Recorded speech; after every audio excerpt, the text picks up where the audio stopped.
First question is, who are you and what do you do? My name is Dan Keane. I'm an instructor, I'm a lecturer in the writing program. What classes do you teach? I teach writing as inquiry. I teach perspective on the humanities. I teach creative writing occasionally. I'm in that rotation. How would you describe your presence in a classroom? Caffeinated. You got to bring the energy, I like that part of it. If you're not hyped about what's going on out there, ain't nobody else going to be. What style of writing do you prefer, if any? I would say I'm definitely on the shorter, more direct side of things in taste and in style.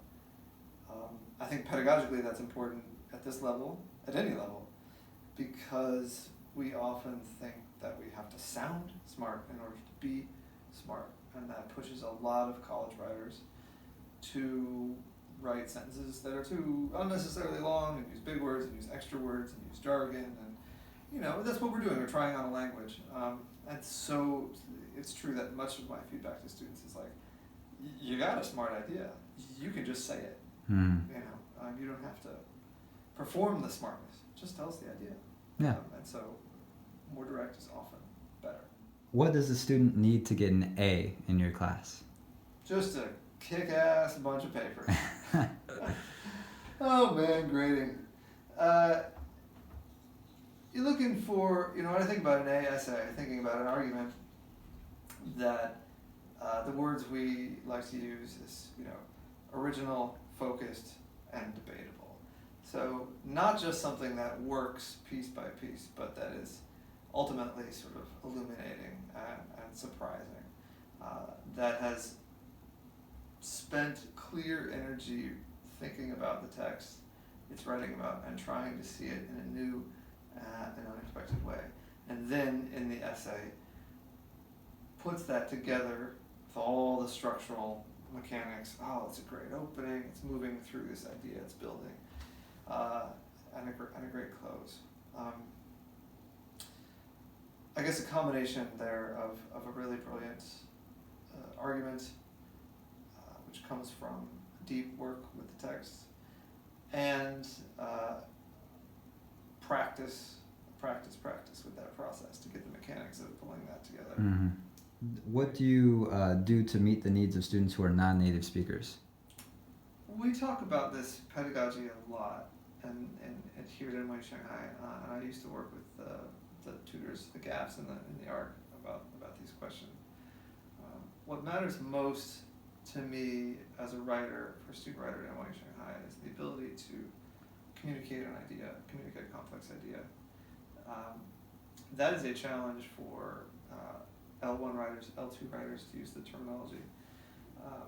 First language, second language, whatever. Any name you have for speakers and writers of a language is somehow problematic. It's complicated. So if I can focus on how to build and communicate a complex idea, that's a challenge for everybody. And whatever your level of English is. And then from there, try to personalize feedback, comments, conference spaces, whatever, towards particular needs. And that's true, again, for native speakers as well, who have, learned habits that are getting in the way of their brilliant ideas versus sort of unlearned tricks that are getting in the way of a brilliant idea. What brought you to Shanghai? Well, my girlfriend at the time, and now wife, and mother of my children, Jennifer Tomshay, also here in the writing program, got a job when the school opened. She was one of the initial hires in the writing program. Nice. So I followed over and hired on a year later. What do you think of New York University Shanghai, both in terms of the city and the school? Well, that's a big question. Yeah. What's interesting about NYU Shanghai as a campus, it's a portal campus, as they call it, and back in the mothership, back in New York, is that I think it exists and draws a lot of its energy from being a question. Question being, can Western style, American style, fancy private university style, liberal arts college, how can and how does it function in this different environment, this environment that it's come over to. I think we sort of, even just these few years in, we sort of take the whole existence of it sort of for granted. We've settled in and maybe stopped asking that question as explicitly as we once did. Mm-hmm. It's a fabulous question to be asked, and a very important question to be asked, between the university's two parent countries. And I think it's really exciting to be at the heart of that intersection. What were you like in college? I hustled a lot in high school. I was the good kid, the A kid, the honors kid in high school. I got to college and found it both revelatory to get to read a bunch of stuff that it was just never, going to be in the reach of my high school education. That was very exciting.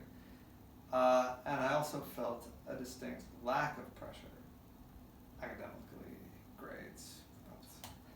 Once I discovered grade inflation, I was like, this is great. I can get an A, I can get a B, depending on my effort in the class. And it's not actually going to matter all that much. I wasn't aiming for med school or law school. So I just read a bunch of good books. What's the most embarrassing thing that happened to you in the classroom? Getting a student's name wrong. Getting a student's name wrong outside the first couple weeks is, and it happens sometimes just because you're, it's mortifying. It's absolutely mortifying. And it doesn't mean anything, it just means, you're just flying. But that's happened once or twice. Boy, you hate it. Do you have any hidden talents? No. No, hidden talents. Jenny and I were talking about this morning. I was like, no. Pushing a stroller on an escalator in the subway when you're not supposed to. That is a good hidden talent. Do you eat at the cafeteria here? Every day. Okay, what is your favorite dish? I'm pretty devoted to the Chinese side of the cafeteria, and anything with Sichuan peppers. It seems like the ratio of dishes with Sichuan pepper in them has increased in the last year or so. I'm all in for that. It's great. Love it. What current trends are baffling you? TikTok really does make me feel old. I find TikTok horrifying in the extreme, but I feel comfortable in that being a generational thing. Yeah.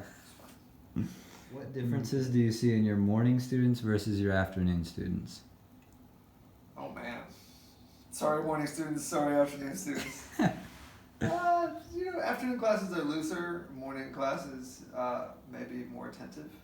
I'm going to say this balanced because I've had it where I've had morning sections that are great and afternoon sections that are great, but their greatness is not usually in the same fashion. I like them both. How long would you survive a zombie apocalypse?